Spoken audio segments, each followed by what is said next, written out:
আমরা আমাদের লক্ষ্যে অবিচল থেকে আমরা আমাদের কর্মকাণ্ডকে ওই বিধানসভার মধ্যে এবং শাসন ব্যবস্থার ভয়ঙ্কর শাসন ব্যবস্থা, ব্যর্থতার শাসন ব্যবস্থা, ধ্বংসের 34 বছর ধরে মানুষ যখন দেখেছে, আর তার থেকে পরিবর্তনের জন্য বাংলার মানুষ বাংলার মাটিতে নতুন স্বপ্ন দেখা শুরু করলো। ভারতীয় জনতা পার্টির ওপর কিছু মানুষ আশা রাখতে পারলো না, বিশ্বাস রাখতে পারলো না।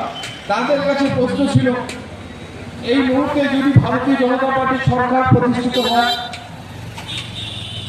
তাহলে মুখ্যমন্ত্রী কে হবে, অর্থমন্ত্রী কে হবে, শিক্ষামন্ত্রী কে হবে? এই প্রশ্নগুলো সাধারণ মানুষের মধ্যে ছড়িয়ে দিয়েছিল। কিন্তু ভারতীয় জনতা পার্টি ক্যাডার ভিত্তিক দল, আর যে ক্যাডার ভিত্তিক দলে খুব প্রয়োজন না পড়লে তারা ভোটকে নির্ধারিত করে নির্বাচনে প্রতিদ্বন্দ্বিতা করে না। তাই আমরা সেই দিনের নির্বাচনে আমাদের সেদিনকার আদরণীয় সভাপতি দিলীপ ঘোষ মহাশয়ের নেতৃত্বে সারা বাংলাব্যাপী আমরা আওয়াজ তুলতে পেরেছিলাম, আমরা ঝড় তুলতে পেরেছিলাম।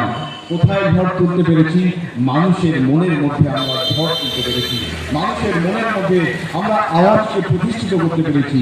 আর সেই দিন আমরা যে নির্বাচন হয়েছিল, সেই নির্বাচন পরবর্তীকালে আমরা 80টার কাছাকাছি বিধায়ককে নিয়ে আমরা বিধানসভায় পৌঁছতে পেরেছি। কিন্তু তার পরের দিনটার কথা ভেবে দেখুন,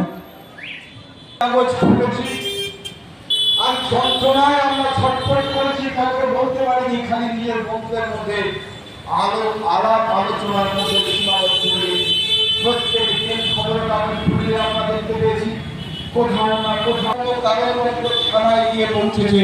তাহলে সে খবর পেল পুনরায় ওই তৃণমূলের চোরগুলো, ওই তৃণমূলের হানমানগুলো, ওই তৃণমূলের গুন্ডাগুলো তাদের বাড়ি বন্ধন ভেঙে দিয়েছে।